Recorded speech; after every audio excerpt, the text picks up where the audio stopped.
I pulled into my driveway at 9 in the morning, dust still clinging to the hood of my truck from the long desert drive back. I wasn't supposed to be home for another 3 days, but the fishing trip got cut short after my buddy Quinlan sprained his ankle.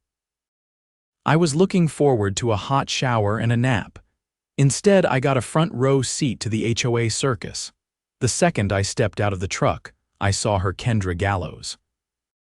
HOA president, clipboard clutched like a weapon, sunglasses too big for her face, and that permanent scowl she wore like a badge of honor. She froze mid-step on my lawn, staring like I'd just risen from the grave. "Why are you back?" she asked, voice sharp like a mosquito in your ear. "Good morning to you too, Kendra," I said, grabbing my duffel from the backseat. "Didn't realize I needed to inform the HOA if I come home early." She didn't answer. Instead, she turned on her heel and marched down the sidewalk, pulling out her phone like it was a loaded gun. I watched her from the porch, already knowing where this was going. I didn't care. I was tired, dirty, and just wanted to be left alone. 15 minutes later, I had shampoo in my hair when the doorbell rang, more pounding, then shouting, "Quinlan. Open this door right now." I grabbed a towel, still dripping, and stomped downstairs. Through the peephole, 2 officers, hands on their belts, with Kendra flapping her arms behind them like a mother hen on meth. I opened the door. "Officers."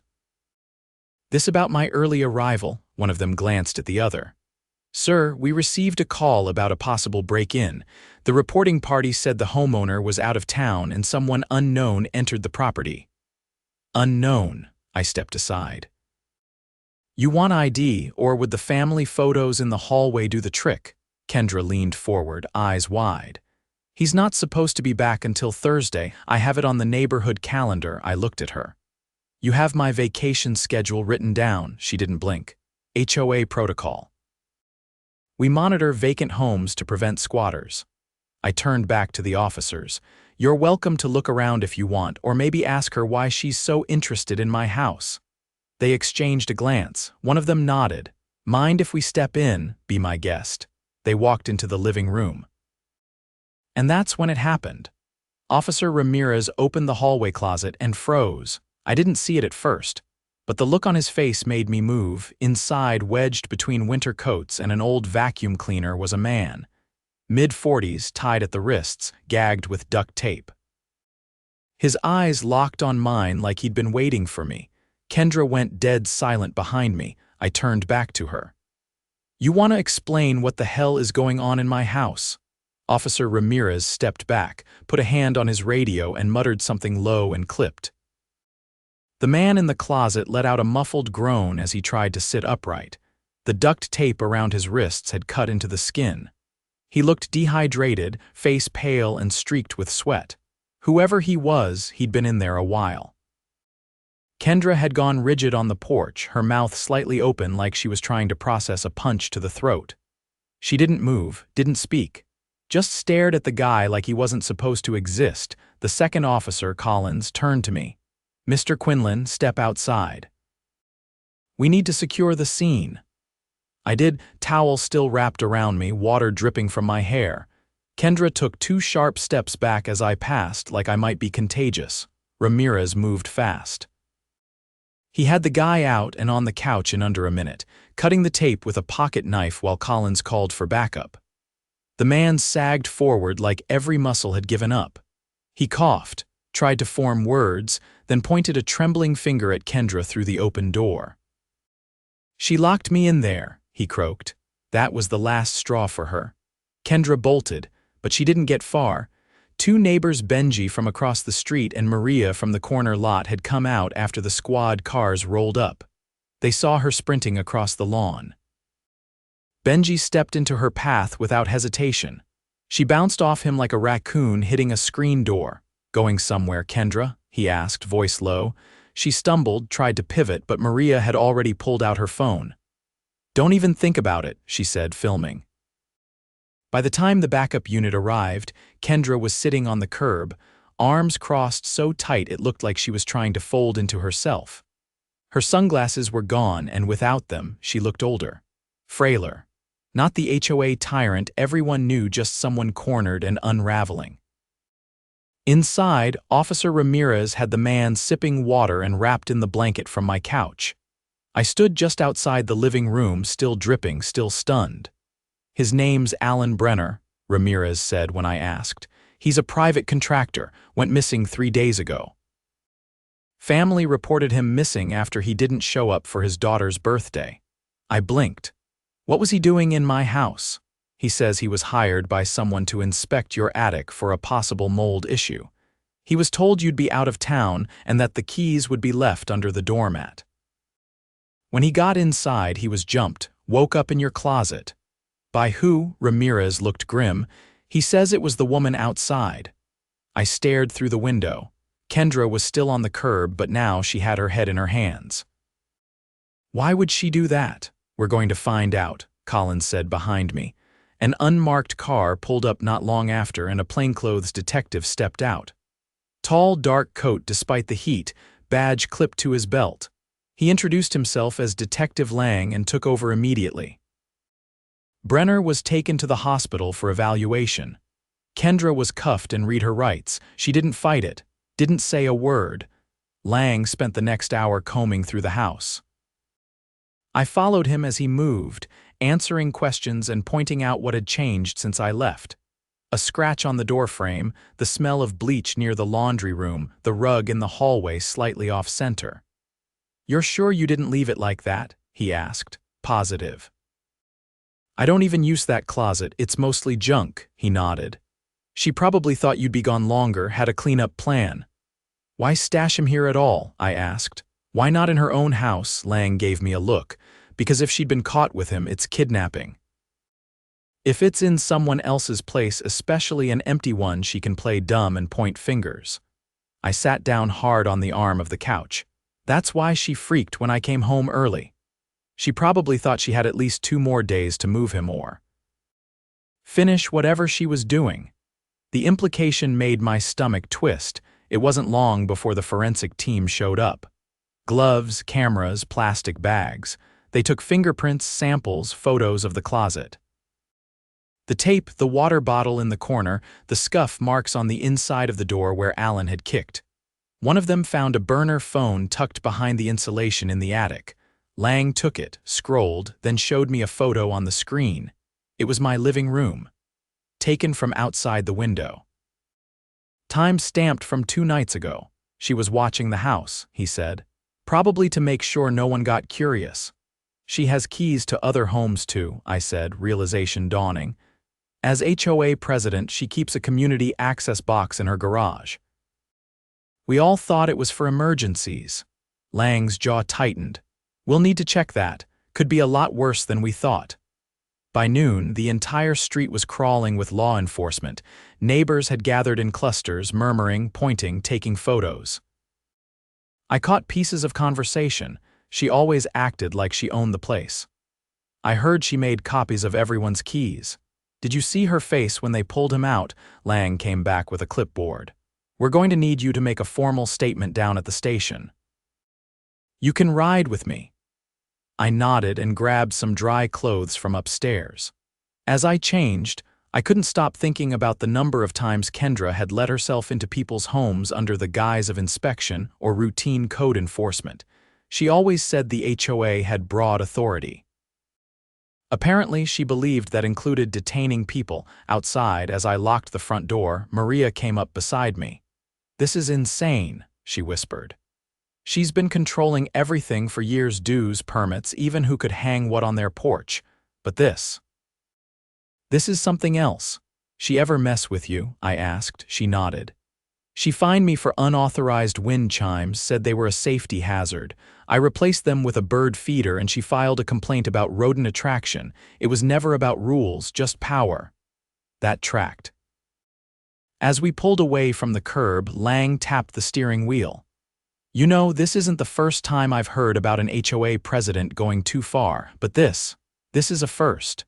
"She's going to prison, right?" He didn't answer right away. "She's looking at kidnapping, unlawful imprisonment, possibly attempted manslaughter depending on what the hospital report says. And if we find surveillance footage or evidence, she's done this before, yeah.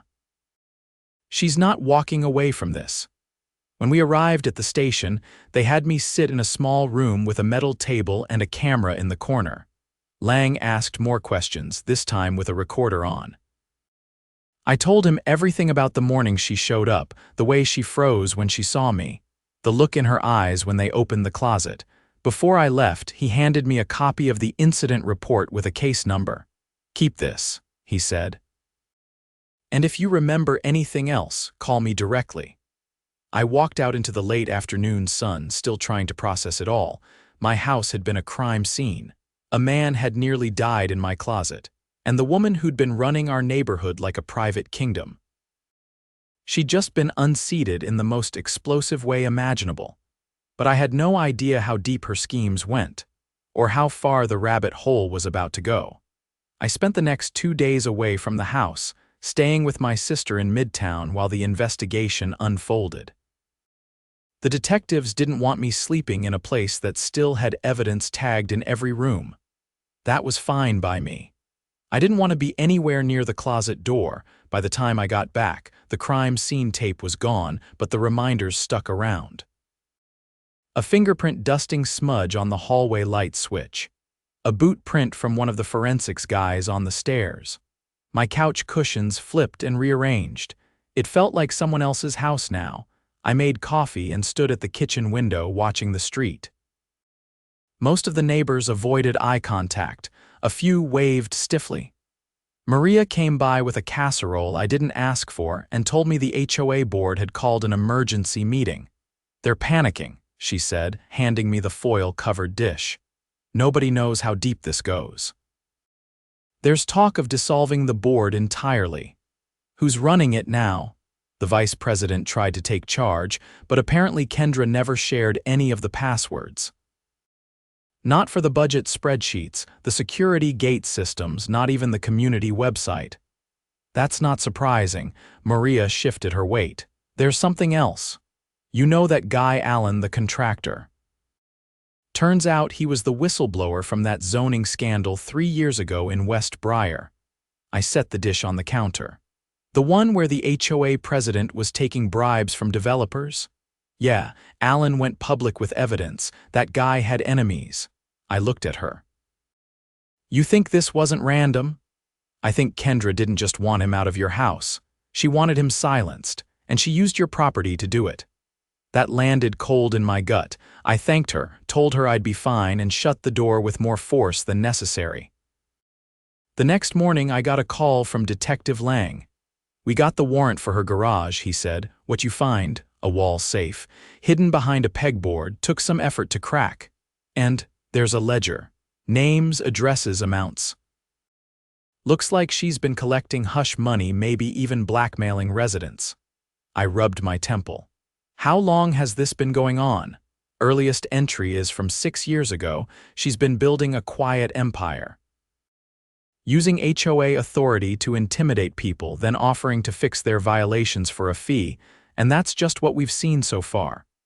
"Does it tie into Allen?" Lang paused. "His name's in the ledger, underlined with a note, Snoops, dangerous, watch list." That stuck with me all day. That evening, I was pulling weeds from the flower bed, something to keep my hands busy, when a city code inspector showed up in a tan sedan. A woman in her early 50s, clipboard under one arm, steel-toed boots, and a "don't mess with me" posture. "You Quinlan?" she asked. "Yeah, that's me." She nodded and handed me a folded document. "This is a municipal review notice. Your HOA appears to have filed dozens of unauthorized citations over the last few years. We're doing a full audit." "Wait, how does that involve me?" "Your property was used in a felony. That triggers a compliance investigation under Municipal Code Section 23-4. We're going to need access to the HOA's digital logs, and your testimony might be needed in court." I took the paper, blinking. "You're saying the whole neighborhood's under review?" "Not just this one. Every HOA that used Kendra's property management firm." I stared at her. "She ran a management firm?" "Technically, yes, but it wasn't listed under her name. It was under a shell company registered in Nevada. We tracked it back after the safe was opened." "A neighbor across the street, mister." Kellerman, who never so much as waved in 5 years, walked over, arms crossed tight over his chest. "She fined me last December for having a wreath on my mailbox," he said, voice sharp. "Said it violated the non-denominational outdoor decor clause. Now I find out she was running a side business out of our dues." The inspector gave a tight nod. "She diverted funds from the HOA escrow account into a private LLC. Preliminary estimates put it near 200,000. Kellerman let out a whistle. "And we thought the worst she ever did was ban barbecue grills." That night I couldn't sleep. I kept thinking about the safe, the list, the guy in my closet. I pulled up my laptop and started digging. Turns out Kendra's name had popped up in several online HOA forums going back nearly a decade. Different cities, different states. Always the same MO. She'd move in, charm her way onto the board, then start tightening rules, raising fines, and pushing out dissenters. Then she'd sell the place and move on.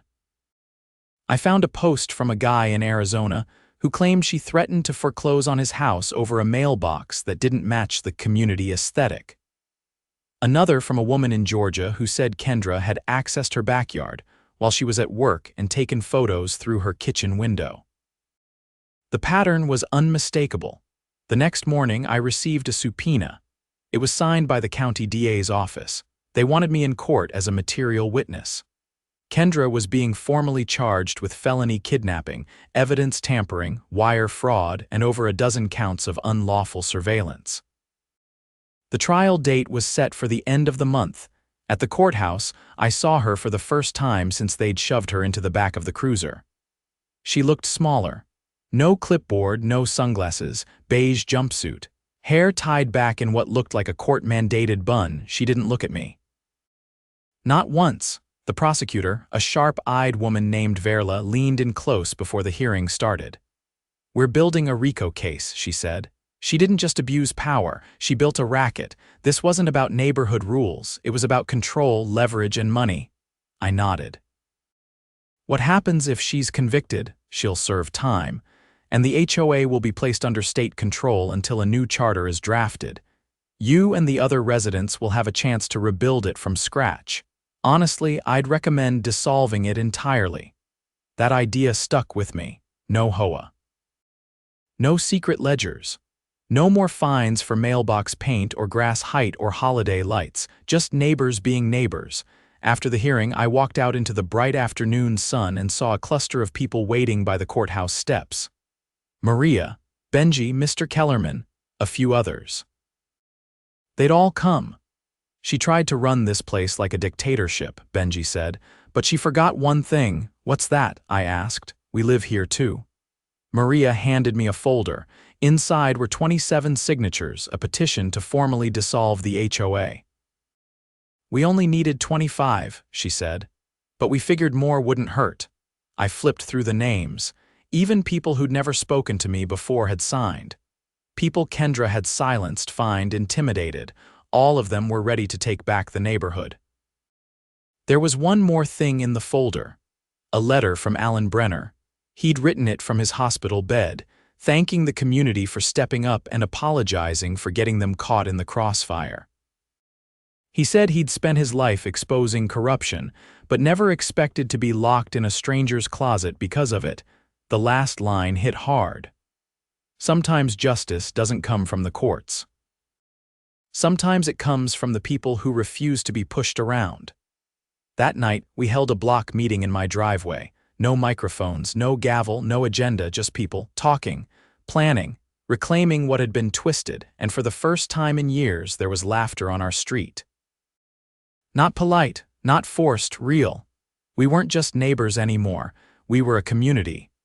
The city clerk's office smelled like old paper and lemon polish, a strange combination of decay and control. I sat across from Assistant Attorney Welch, a narrow-shouldered man with a receding hairline and a voice that never rose above a conversational whisper, even when he was rattling off criminal statutes. A folder sat open in front of him, thick with printed emails, scanned letters, and photos that no one should have been able to take without a warrant.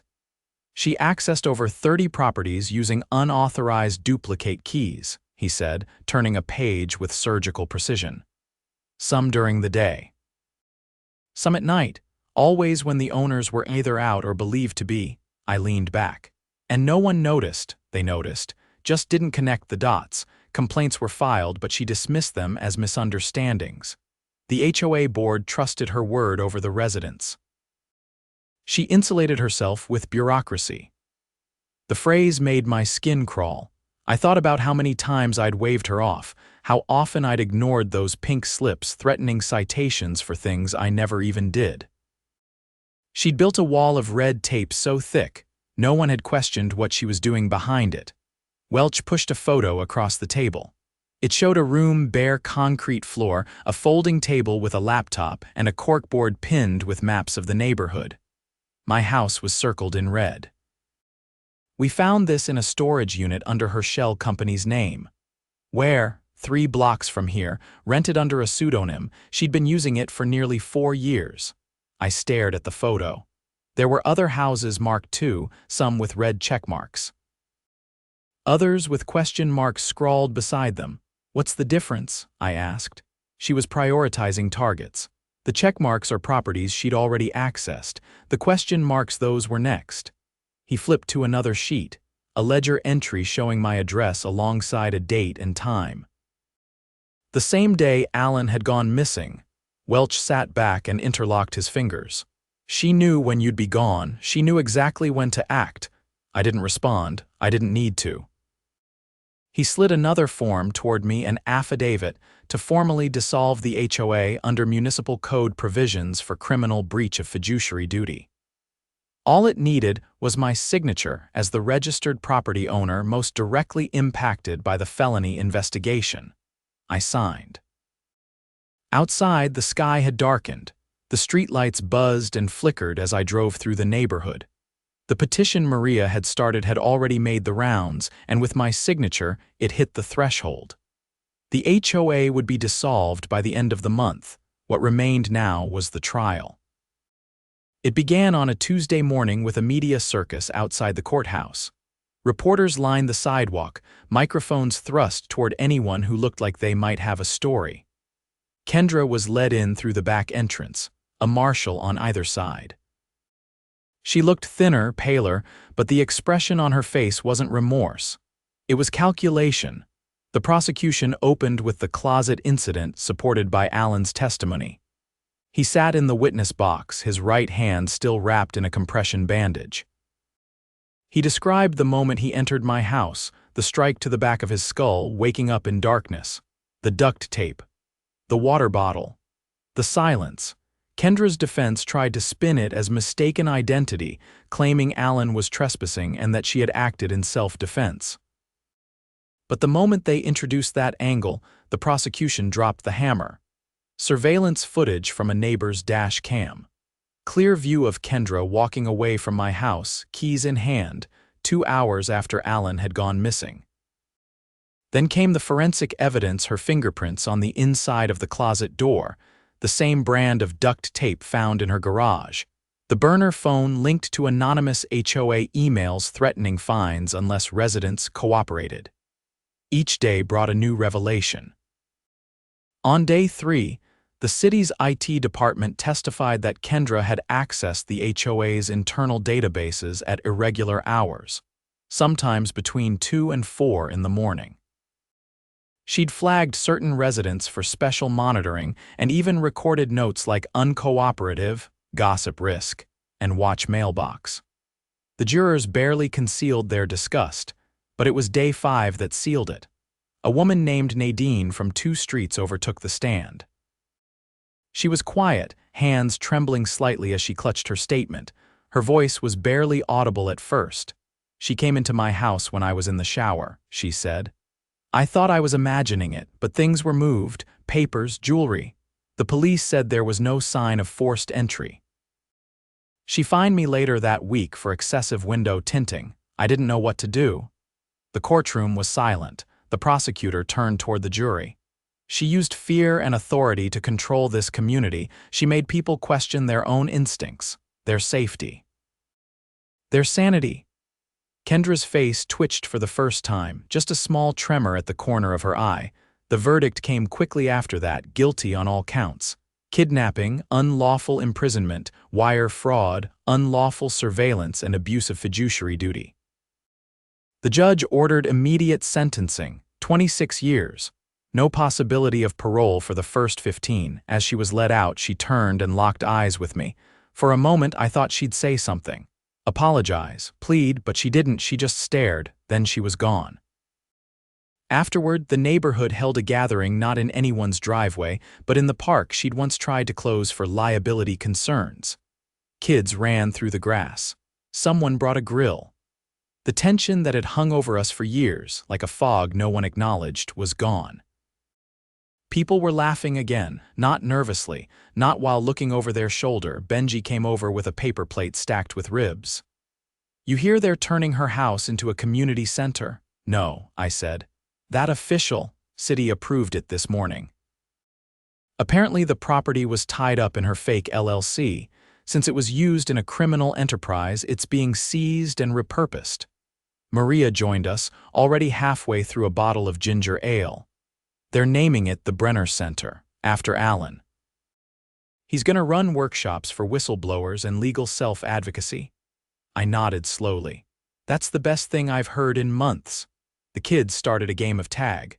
Someone turned on music. Somewhere in the distance, a wind chime jingled from a balcony, one that once got Maria fined. I sat down on the grass and let it all wash over me. It didn't erase what had happened. It didn't make the closet feel any smaller in my mind, but it was something real, something earned, and it was ours again.